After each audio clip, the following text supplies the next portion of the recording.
देने और तुम्हारा मार्गदर्शन करने यहाँ प्रकट हुआ।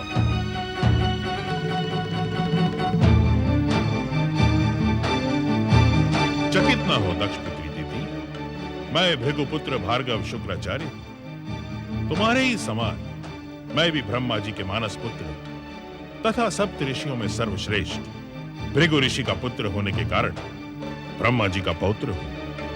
मुझे दैत्य गुरु का पद प्राप्त हुआ है। दैत्य गुरु? हाँ, तुम सबकी भांति मैं भी दैत्य जाति का गौरव संसार के सर्वोच्च शिखर पर देखने का इच्छुक हूं। पृथ्वी, पाताल और स्वर्ग पर एक छत्र दैत्य शासन ही मेरा उद्देश्य है। आपका स्वागत है दैत्य गुरु।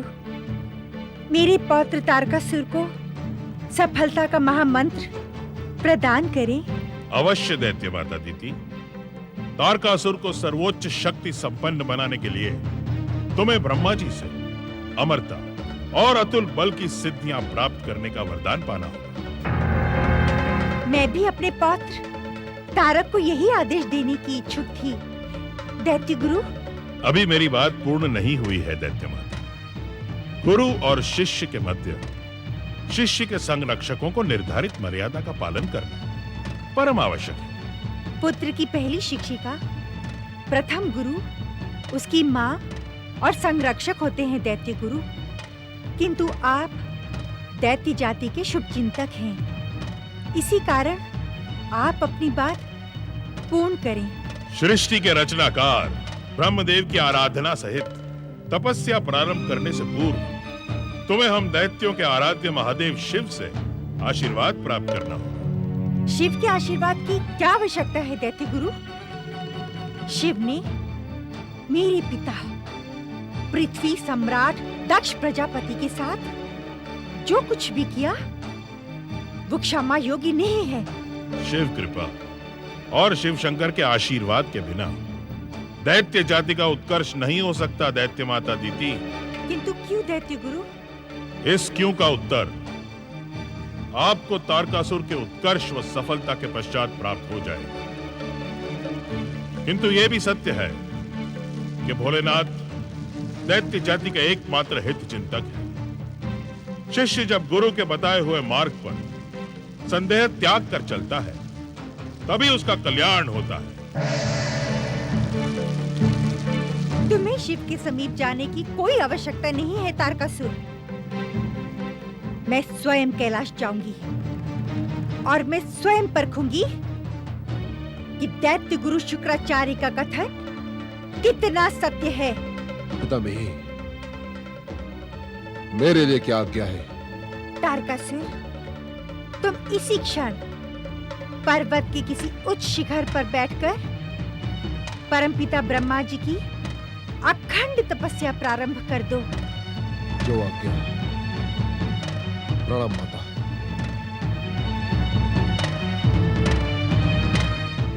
प्रिय पुत्र वधूवरांगी, मैं कैलाश जाकर महादेव शिव की परीक्षा लेकर आती हूँ। तब तक तुम दुष्ट आदिति और पाखंडी ऋषि के ऊपर दृष्टि रखना।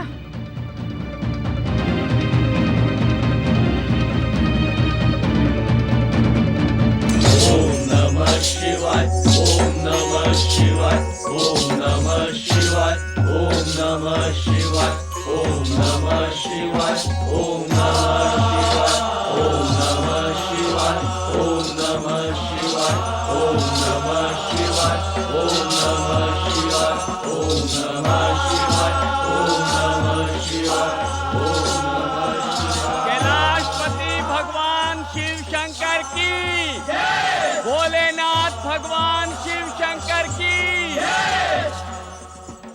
हम आपकी परम पावन सेवा के इच्छुक हैं भोलेनाथ। आप हमें अपनी सेवा का अवसर प्रदान करें भोलेनाथ।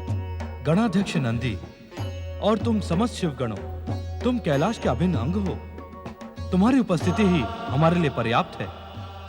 इस समय हमें किसी भी सेवा की आवश्यकता नहीं है।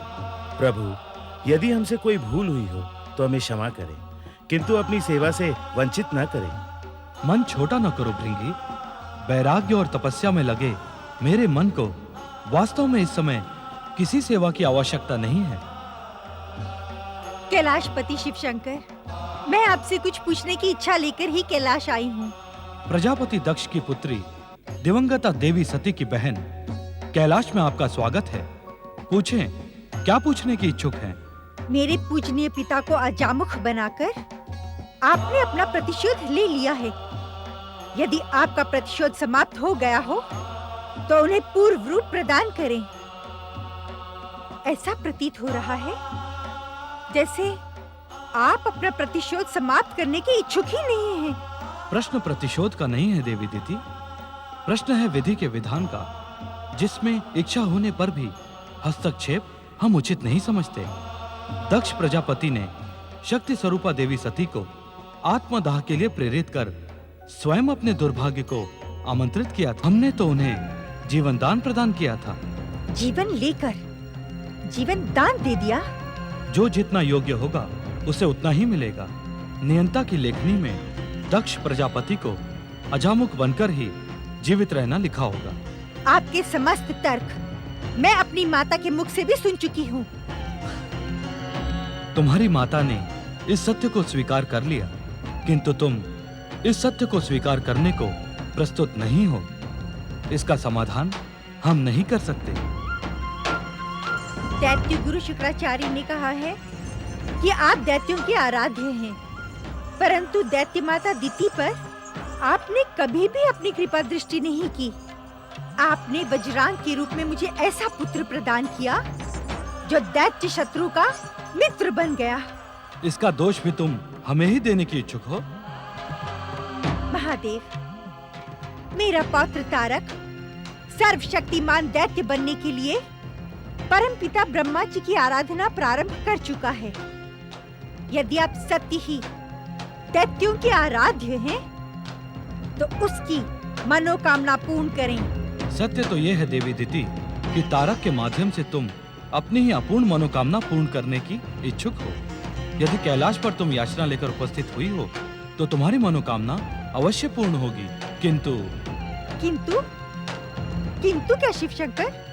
किंतु तुम स्वयं तारक को सावधान कर देना कि वरदान प्राप्त करने के पश्चात दुराचार, अत्याचार और अभिमान से दूर रहे, अन्यथा उसका अंत दुखद होगा।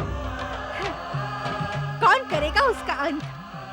किसमें होगी इतनी शक्ति जो सर्वशक्तिमान विध्वंसक शक्ति संपन्न तारकासुर का अंत करेगा?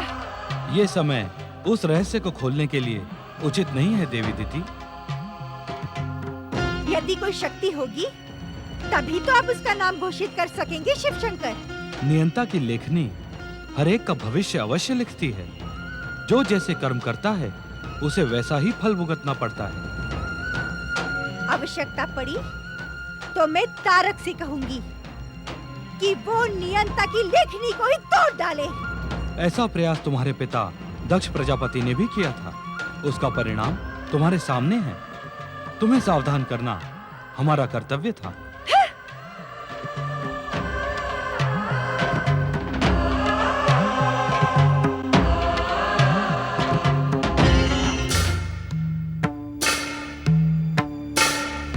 हमारे पुत्र दक्ष का परिणाम तुम्हारे सामने है नारद।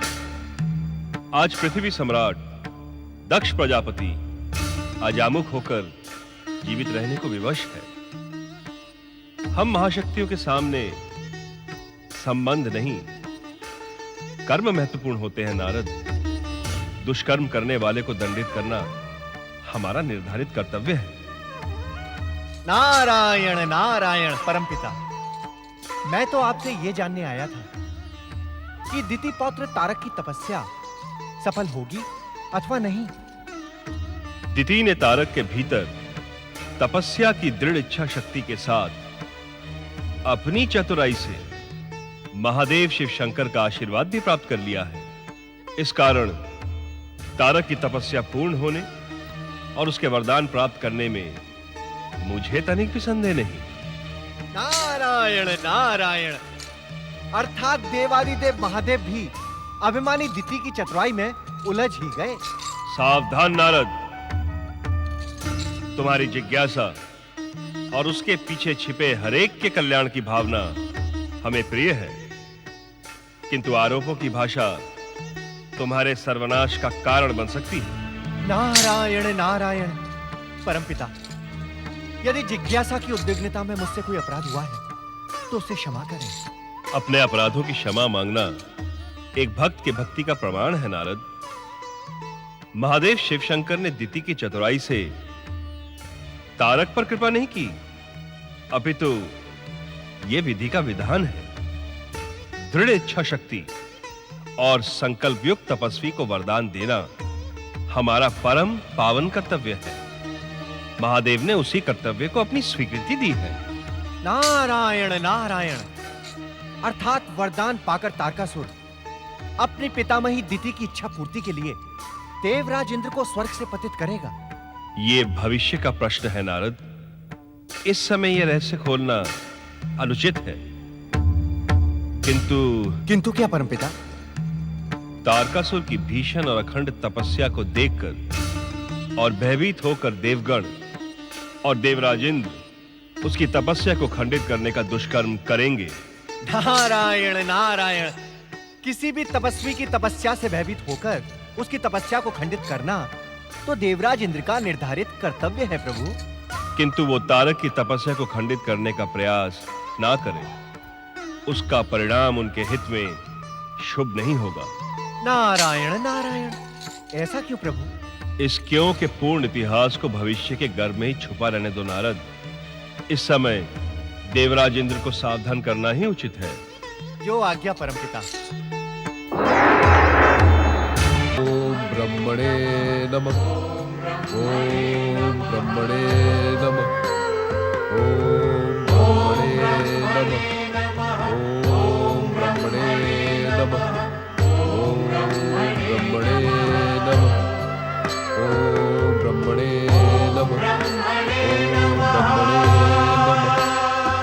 ओम ब्रह्मणे नमः। ओम ब्रह्मणे नमः।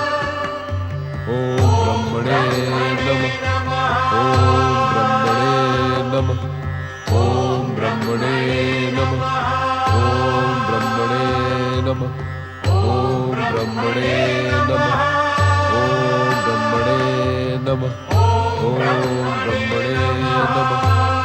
ओम ब्रह्मणे नमः। ओम ब्रह्मणे नमः। ओम ब्रह्मणे नमः। ओम ब्रह्मणे नमः।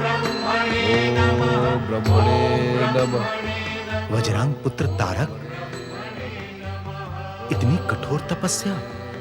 हाँ, इसकी सूचना तो देवराज इंद्र को देनी ही होगी।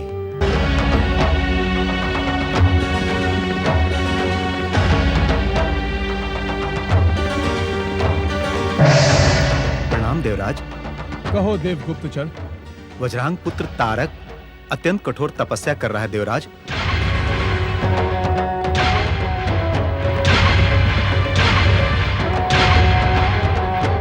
तुम उसकी पल पल की सूचना हमें पहुंचाते रहो देवगुप्तचर। जो आज्ञा देवराज।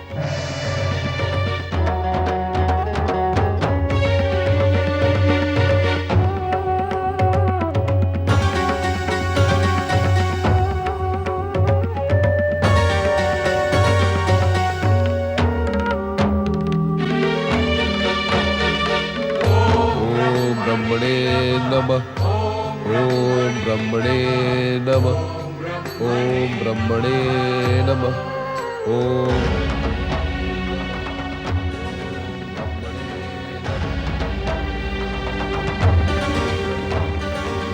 ये हमारे प्रिय भाई वज्रांग का पुत्र तारक ही है ना?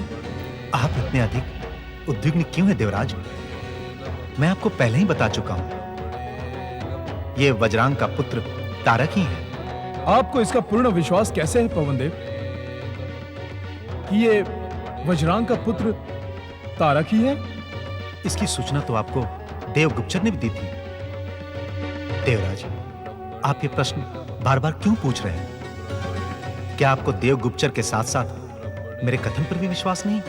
सावधान पवनदेव, स्वर्गाधिपति देवराज इंद्र से अभद्रता आपके लिए कष्टदायी सिद्ध होगा।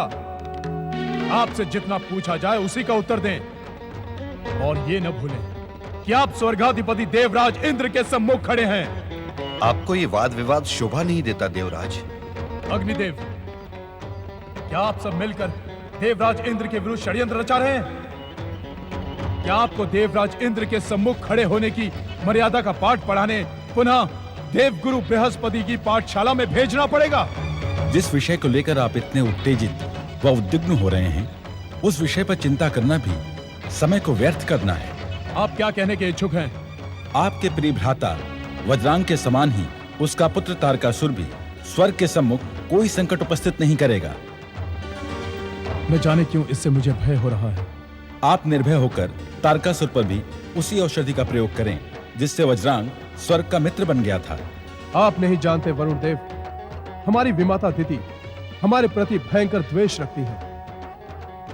निश्चित ही तारक उन्हीं की प्रेरणा से यह तप कर रहा होगा। हमें इससे सावधान रहना होगा। क्यों न हम उसकी तपस्या में विघ्न उपस्थित करें? विघ्न नहीं वरुण देव, हमें तारकासुर की तपस्या को खंडित करना होगा। ऐसा भयंकर विध्वंस करना होगा जिससे भविष्य में हमारी विमाता दिति किसी भी असुर दैत्य को प्रोत्साहित करने का दुस्साहस न करे। यही उचित होगा देवराज। हम अपनी दैविक शक्तियों से तारकासुर को तपस्या छोड़कर भागने के लिए विवश कर देंगे। इससे कश्यप पत्नी दिति का स्वर्ग पाने का दिवा स्वप्न चूर चूर हो जाएगा। हमें अविलंब दुष्ट तारकासुर की तपस्या खंडित करने की आज्ञा दीजिए देवराज। आज्ञा नहीं, हम स्वयं आपके साथ चलेंगे। चलो। नारायण नारायण। देवराज इंद्र, जाने से पहले तारकासुर के संबंध में परमपिता ब्रह्मा जी का संदेश तो सुन लें। हम तारकासुर की तपस्या खंडित ना करें, इसके अतिरिक्त ब्रह्मदेव का और क्या संदेश हो सकता है? देवराज इंद्र, आपका स्वार्थ अनुमान लगाने की कभी भूल नहीं करता। नारायण नारायण। देव ऋषि नारद। गंग गंग गंग गंग गंग। आप सत्य को सुनकर उत्तेजित क्यों हो रहे हैं देवराज? किंतु क्यों? क्यों न जाए हम तारकासुर की तपस्या खंडित करने? क्योंकि इसका परिणाम आपके हित में शुभ नहीं होगा।